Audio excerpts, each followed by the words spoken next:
Thank you very much, Father Richard.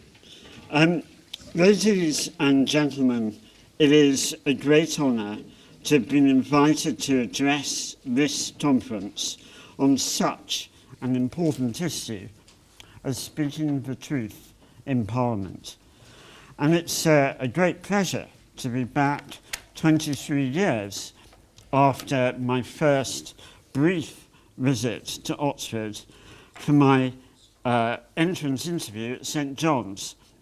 Needless to say, I'm hoping this session goes a bit better than my interview did.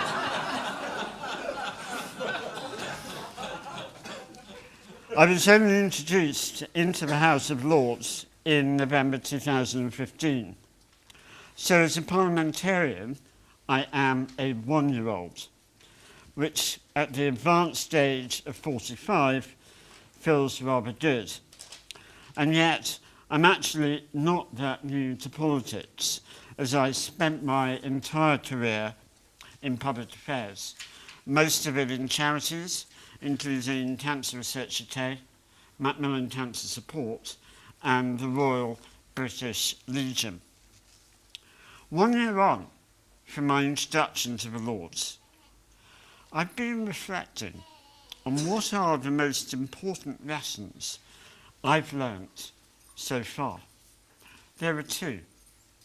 The first is probably this. 20 years ago, my disability almost killed me. I had to have life-saving neurosurgery, learn to breathe, swallow and talk again, and to rebuild my life over the course of several years. So by rights, I shouldn't really be here. Indeed, looking around the chamber of the House of Lords at my fellow members, I tend to feel the same way every day. I see judges, I see generals, I see professors, I see captains of industries, and then there's me. The only way I can explain to myself, never mind to anyone else, the huge honour that has been done to me in being sent to the Lords, is that I have been put there for a reason. Not to make up numbers, but to make a contribution by putting to good use the combined insights of living with a severe disability and knowing from my professional experience how Parliament can help and has helped secure enduring, tangible societal change. For change to happen in the area of disability discrimination, where it begins at the outset before birth, the subject of my private member's bill, of which more later, it is essential that I accept the responsibility of speaking truth to power without fear or favour. It also means that I accept at the outset, firstly, that I'm probably never going to be asked to join the government, and secondly, that even if I were to be asked, that I couldn't join a government for as long as disability inequality before birth remained enshrined in the law of our land.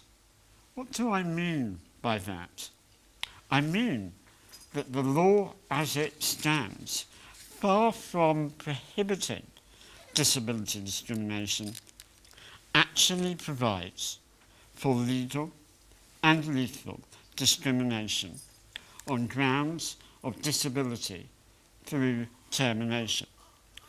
Moreover, whereas a disabled baby is protected by law from discrimination on grounds of disability after birth, the law as it applies before birth doesn't only allow abortion solely on grounds of disability, it allows for abortion right up to birth on those grounds.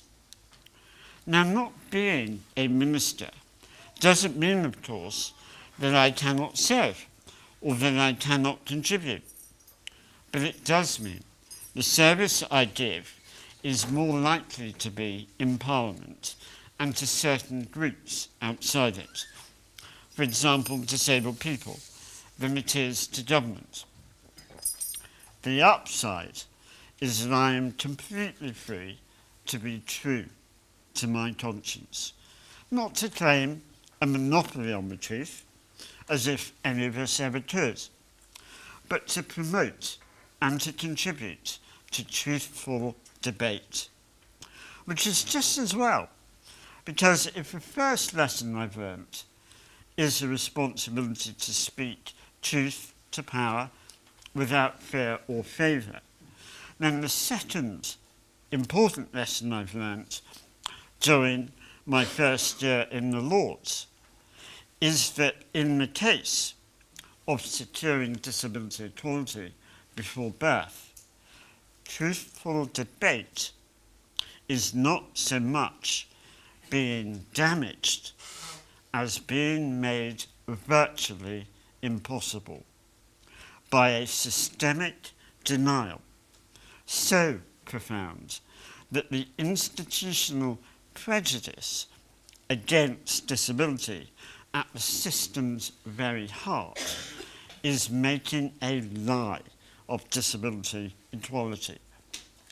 I'd like to invite you to join with me in analysing from a secular rather than a religious perspective why and how that is happening and what is urgently needed to enable truthful debate on this crucial issue. Bartolomé de las Casas was obviously a remarkable man whose memory we keep alive today. But why should I identify with him 400 or so years later? Because I surely do. For two reasons. The first being that I believe history is shaped by individuals, for better or worse, and because the way he shaped it radically for the better as a campaigner for human rights provides an inspiration on which I can draw. The second reason is that, like him, I have made my own voyage of discovery since entering Parliament just over a year ago, albeit a much shorter voyage, both geographically and in terms of time. He journeyed to and from the New World and came to champion the human rights of its indigenous peoples over the course of decades. My own journey of discovery has been far closer to home. Indeed, in the age of the internet, I haven't even needed to leave the UK, with the result that my journey time has also been a fraction of his. Geographical and time distances aside, though, the shocking effect of our respective discoveries have, I should imagine, been remarkably similar. Shock and revulsion have galvanised me, much as I think they did him 400 odd years ago, in the desire to seek and expose the truth. The horror. What is the horror of which I speak? It is state-sanctioned, state-sponsored, and state-funded extermination by stealth of unborn babies with congenital disabilities. In other words, babies who, had they ever been born, would have been disabled at birth, as I was. Isn't that a bit extreme, you might ask? This is 2016. How could that possibly happen in this day and age? Society is so sophisticated. Medicine has advanced so far, and attitudes, they're so much more progressive. We have the Paralympics. In fact, didn't we have them in the summer? Not as good as London 2012, of course, but wasn't it great to see the Paralympians compete and excel for their respective countries? Well, yes, that's true. But it's also true that every single one of the UK Paralympians, except those from Northern Ireland, where the abortion law is different, every single one of them born with a disability not only qualified for the Paralympics on those grounds, as well, of course, because of their sporting prowess, they also would have qualified for abortion right up to birth on exactly the same grounds, leaving out the sporting prowess. So not only were they lucky to make it out alive of their mother's womb, but if you look at the statistics, the number of disabled babies who don't is increasing. Who here can tell me the percentage of babies diagnosed with Down syndrome who are aborted? Anyone? Hazard a guess? 90% and rising. And why is it rising? Because technology now enables the DNA of the blood of the unborn baby to be separated from the mother's, making diagnosis of Downs far easier and more accurate. Already, private availability of this new test has been blamed for a 34% increase in the numbers of abortions for Down syndrome and other disabilities in the last 3 years. At this rate, particularly given that the NHS has recently decided to introduce the same test in our National Health Service, at this rate, it won't be too long before we catch up with Iceland, where they boast of a 100% success rate in aborting babies with Downs. To get a sense of the sheer scale of what is happening in our name, we need look no further than the Department of Health's own statistics on abortions for disability, which a recent review by the department found were significantly underreported. This is where I'd appreciate your input. Can anyone tell me how many abortions there were on grounds of disability after 24 weeks, which is the ceiling for non-disabled babies, in 2015? Anyone? Number of abortions on grounds of disability after 24 weeks last year. 230. Could anyone tell me what the increase in the number of terminations on grounds of disability after 24 weeks over the last 5 years has been? 56%. The increase in the number of terminations on grounds of disability after 24 weeks over the last 24 years? Anyone want to hazard a guess? 70s, some of the right numbers, 271% increase over the last 20 years in the number of terminations on grounds of disability after 24 weeks. What is the increase, I wonder if anyone can tell me, in the number of terminations on grounds of disability over the last 10 years. Anyone want to hazard a guess? 68%. I could go on, but I think one of the most revealing statistics is that the rate of abortion overall has gone down by 0.32% in the last 10 years. And the government talks about halving the disability employment gap.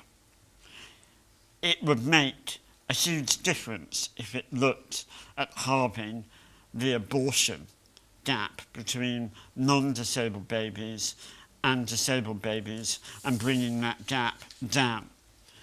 I hope those stats give you a sense of the scale of the operation underway, because we should be in no doubt this is a sophisticated, coordinated, largely discreet operation. As the journalist Janice Turner, writing recently in the Times, put it approvingly, the new screening test that I've just mentioned for Downs is a concerted effort to wipe out a condition. Indeed, the attrition rate is so impressive that were this a military operation, the commander would be given a medal. Only these aren't enemy combatants. They are babies whose only crime is to have been diagnosed with a disability. So what are the drivers allowing this completely contradictory situation to go largely unchallenged? The abortion debate is so often characterised as a debate about the rights of the unborn child.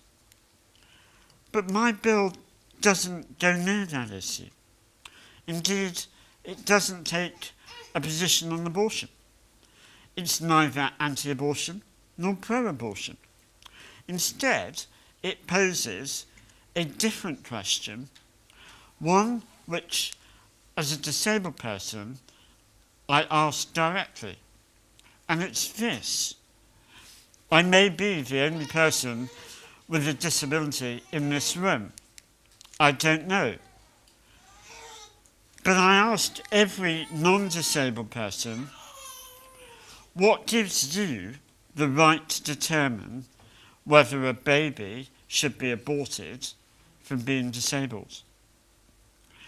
As I said in the second reading debate of my bill in October, the answer is Parliament gave you that right.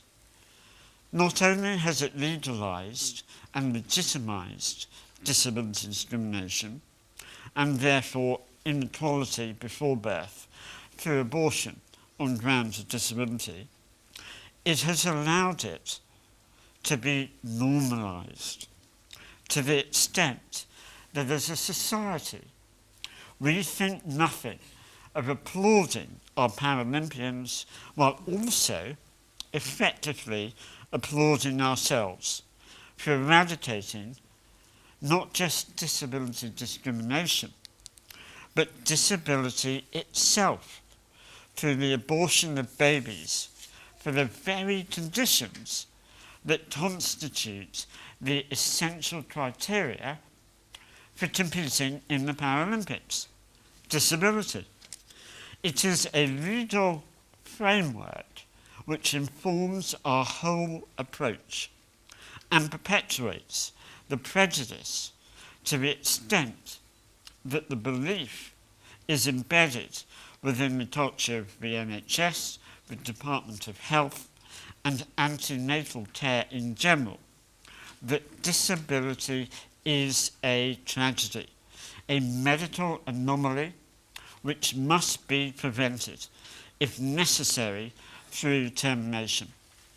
That is the crux of the institutional prejudice which makes a lie of our claim to believe in equality. It's equality on non-disabled people's terms, on the terms of those who hold the power by virtue of not being disabled over those who are less powerful by virtue of their being disabled. That's not equality. That's inequality, enshrined in law and put into practice every time an antenatal professional tells a woman in subdued tones that her baby has a disability and immediately follows the news with the question, would you like me to make you an appointment to discuss an abortion? So many parents of Down syndrome children have told me how they were urged to abort their child, discouraged from going ahead with the pregnancy and not offered the support they needed. The support that incidentally other parents of children with Down syndrome stand ready to give. And it's not just parents of children with Down syndrome, it's parents of children with other disabilities as well. So no wonder the statistics are so horrific if this is what parents are being advised, if the culture of the system giving them that advice is eugenic, as it so obviously is, and so institutionally prejudiced against disability. It's important to remember that these are not evil people, either the parents who choose to abort or those who advise them to do so. But equally, how can such actions be seen in themselves as good? Surely, just their incompatibility with equality begs that question. We need to take a stand before it is too late.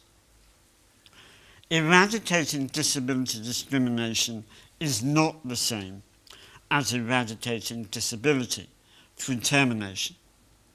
Some say this issue is about choice. Well, there are definitely choices to be made. Soon, we will have the capacity to eradicate all disability through termination. 1 in 10 of us will have mental health problems, and soon we'll be able to screen for a predisposition to this and other conditions. Indeed, the work is already underway with the new Genome Project.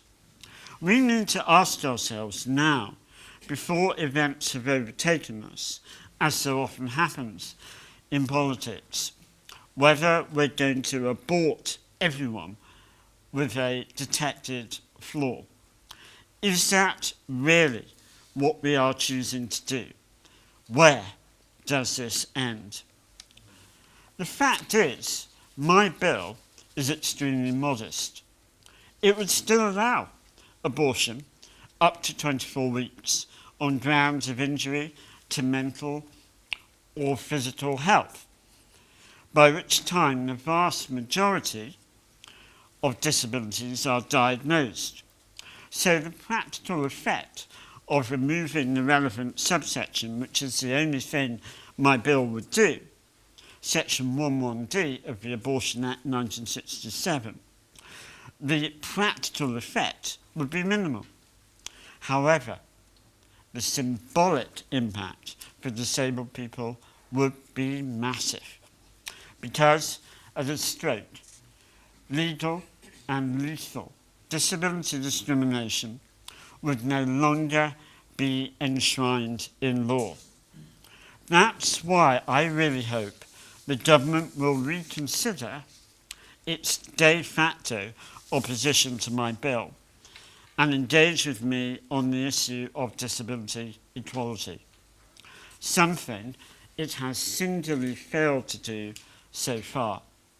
The government needs to recognise that there is now an urgent need for serious confidence-building measures to reassure disabled people and to counter fears that the rapid advances in screening and genome research will not be used to wipe out those babies diagnosed with disabilities in the womb.